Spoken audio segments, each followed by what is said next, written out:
Hello everyone, welcome back to Museum Madness. In the last episode, we got here to the main exhibit hall.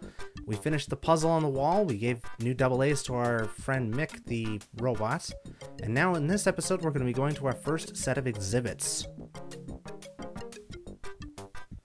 What exhibits, you might ask? Well, we have a few different choices. We have computer and technology science. We have astrology and cosmology, I suppose you could say. We have American history. We have biology and nature science, and we have geology and earth science, as well as history. World history, not just American history. And with the helpful arrow pointing out that we are here, we can start literally with any exhibit in the game. My guess is that this is originally so that if a teacher wanted students to play along with a certain part of the game with a certain exhibit that goes along with the curriculum that they were being taught in school, this would make it a little bit easier to go to any at any time. But for our purposes, we're actually going to be just browsing through one at a time, maybe a couple at a time, depending on how long they take. Starting with top left, robots.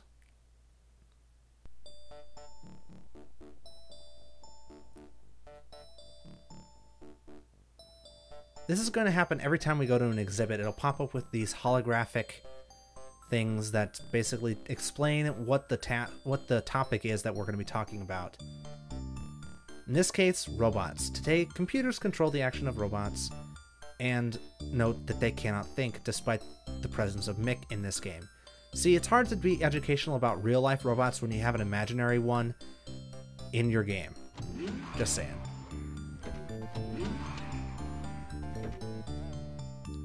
Also, this exhibit is the one that I remember the most out of this entire game. That thing that just retreated out of this room, let's ask Mick about it. So the robots disassembled themselves and built a capital R rogue robot that just left the exhibit room. We have to find a way to stop the rogue robot and reassemble the other robots. That's basically the gist. The sound that the rogue robot makes as it moves terrified me as a child. I remember vividly playing this game, and that sound, that groaning, whining sound, terrifying me late into the night. So what we have to do basically are object puzzles, going from room to room, reassembling things like, in this case, a robotic moon lander from its component parts. You'll know that you got a piece in the right place when you hear that clanking noise. Or if your sound effects aren't working, as mine weren't when I originally played this part, you'll just have to wait until the piece sticks and it doesn't move any farther. There we go, and this one. And one more. Whoop.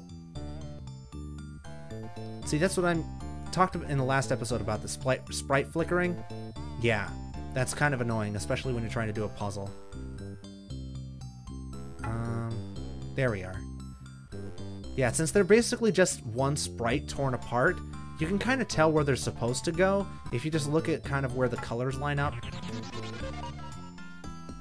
Not too difficult. At least it's not a literal puzzle like that opening part of the game was. So this is the formula that most exhibits are gonna... This is the formula that most exhibits are gonna follow, is going from room to room, from left to right, fixing things as you go. In this case, we're fixing robots, but in later cases, we're going to be doing things that are slightly more complicated. Oh, and this is the point where the kid totally takes Mick on and basically says, "Hey, Mick, you're a robot, ha ha ha." Which I guess is supposed to be funny, but it's really not. It just comes off that he just totally making fun of Mick every chance that he gets, which makes absolutely no sense, since you're supposed to be friends, as I recall correctly. But he says things like, "Hey, these are all robots and they're all dead. You're a robot, you can die too, ha ha ha." It's supposed to be funny, but it's not. You know, I think I realized why that robot freaked me out so much, because it looks like the alien from Aliens, with that long thing for a face. Ugh. But we'll be getting into the component parts of that robot when we get there. For now, though, let's worry about getting the rest of these robots reassembled. That's our first order of business. There we go. That doesn't look much like a robot. It'll look more like a robot when we get the rest of its parts back. Because you notice that all of the robots that we've reassembled so far are all missing pieces. That's because all the missing pieces are part of the rogue robot that we've been chasing from room to room. And now we're finally going to catch up to it as we reach the last room. He's backed up against a wall. This large metal dude is not in a mood to chat. How can we convince him that we're here to help? At which point he opens fire with a laser.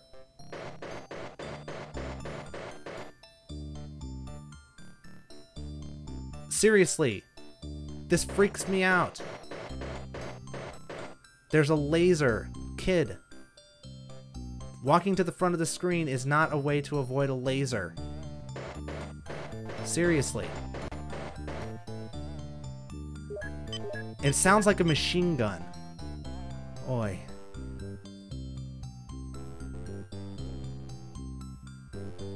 But yeah, Mick does say that they're laser beams, and we do figure out in a little bit that they are in fact lasers. They're not machine guns, even though they look and sound exactly like machine guns. Large ugly cousin. See, he's still making fun of Mick for being a robot, even though, you know, we're kind of here to help Mick, not to make fun of him. Seriously, kid?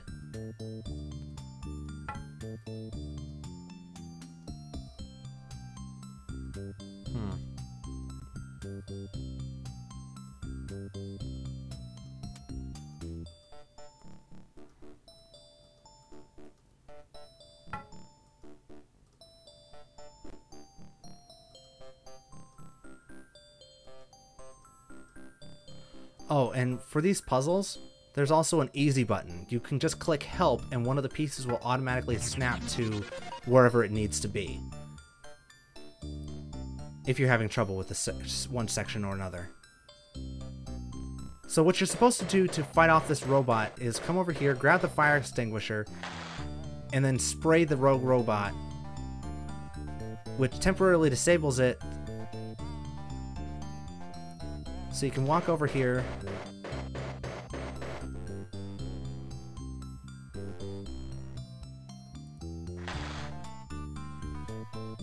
So that you can walk over here and press the off button, if it'll let me press it.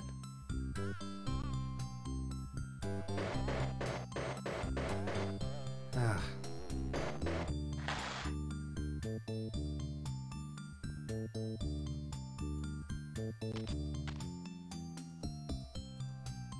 There.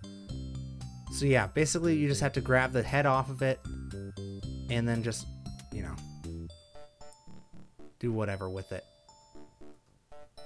Okay, come on now. Seriously, don't do this. Don't do this to me, game.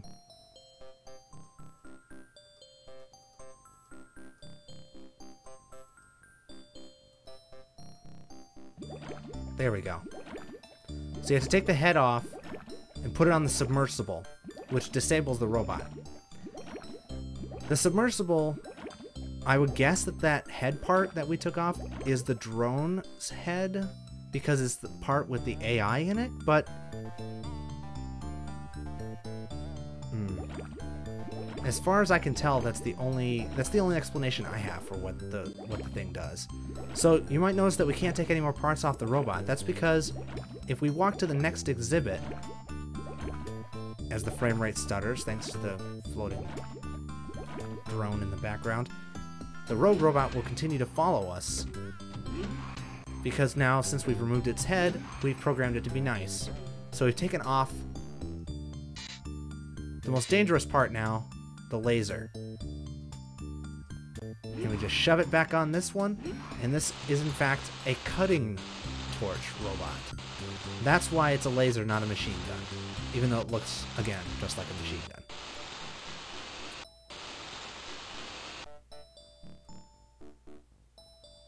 Yeah, we don't want to get in the way of that thing, kid.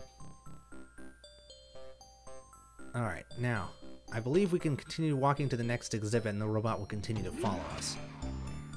He doesn't stop following us until we completely disassemble it, for some weird reason. Now we gotta take the parts that make up its legs off and reveal it that it's actually a car robot assembly. And again, the frame rate suffers horribly as it finishes assembling the car. We can grab this foot here, put it in our backpack, and continue on our way back to the final exhibit, or part of the exhibit. Because you may have noticed that the Moonlander was missing a foot when we were here before. We now have the foot's, or soul, from the Rogue Robot, and we can fix it.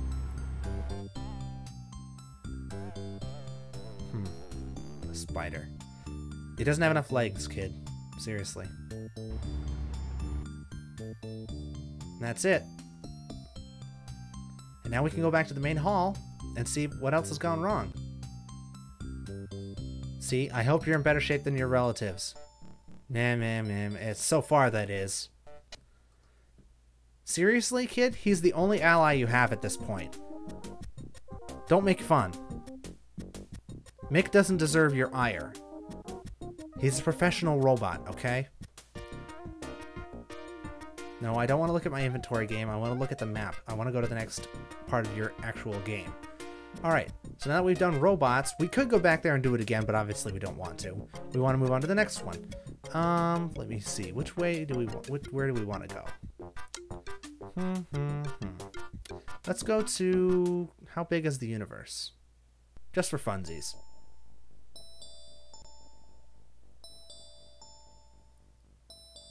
And you may have noticed that the music changed in this part. Unfortunately, the music is... While it's decent, it gets very monotonous because they only have a few tracks and they loop them depending on the ambiance of the exhibit itself.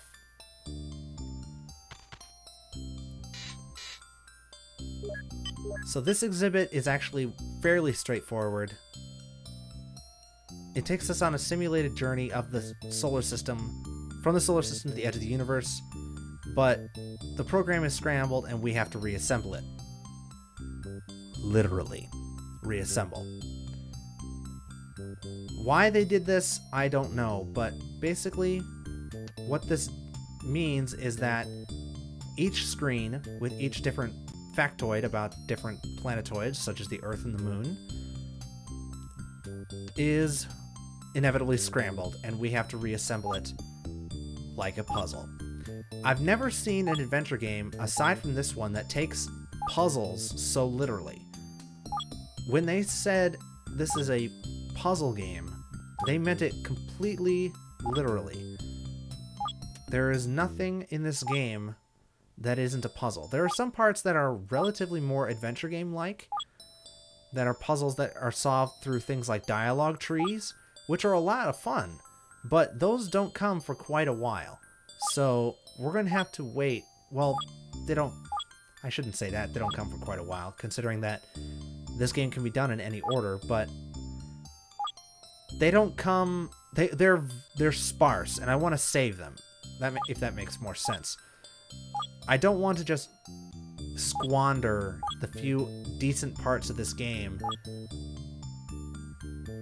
for, you know, foregoing the fact that so much of this game is just puzzles like this one. Oh, you're a smart kid, you are. I'm going to the solar system. So yeah, you get some random facts about each part of this universe that you do as you actually try to reassemble the stupid puzzle. It's annoying, and I really wish that they hadn't put it in this game, but, you know, beggars can't be choosers. I chose to LP this game, and I'm not going to back out of it now just because the game got a little bit boring. One thing that I am noticing as I'm playing this is that the music track isn't the same as it was in the robot exhibit.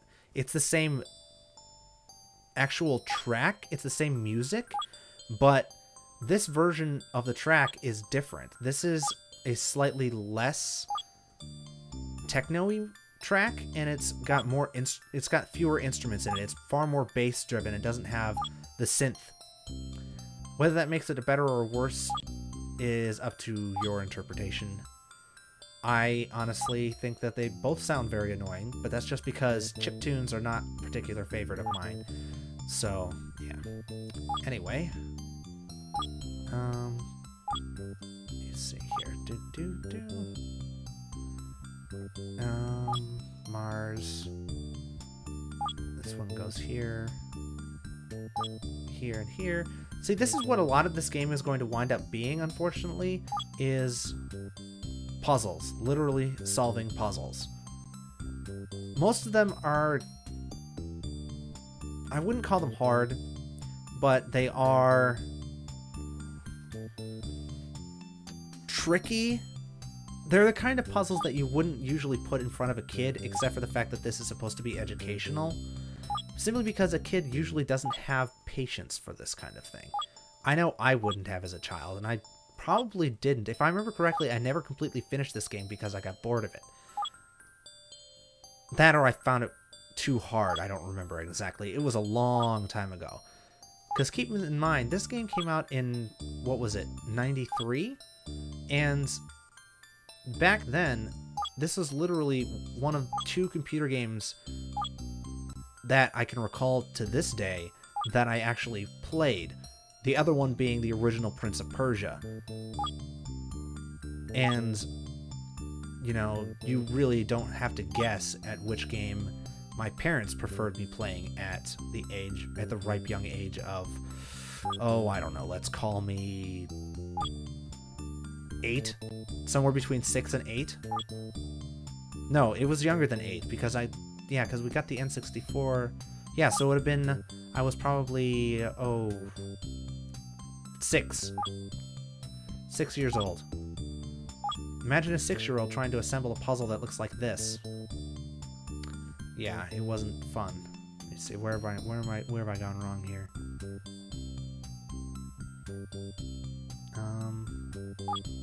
These 2? Yeah. Whatever, kid. Let's just get this over with. But believe me, even though I'm trying to get this over with now, we have a long way to go. This game is far from over, and there are a lot more puzzles that it has to throw at us.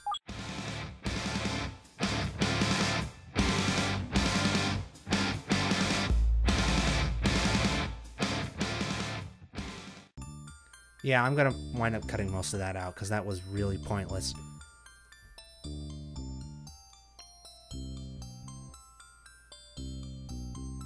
But yeah, guess what? That's it. I was gonna... Hopefully you didn't think I was gonna have to do that. That would be too cruel even for this game. So yeah, we're done here. That was all that we had to do to fix this exhibit.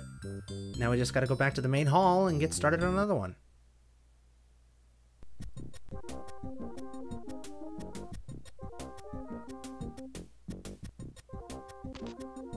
And since I'm going to end up editing that last part down, well, you know what? No, I think that's good enough.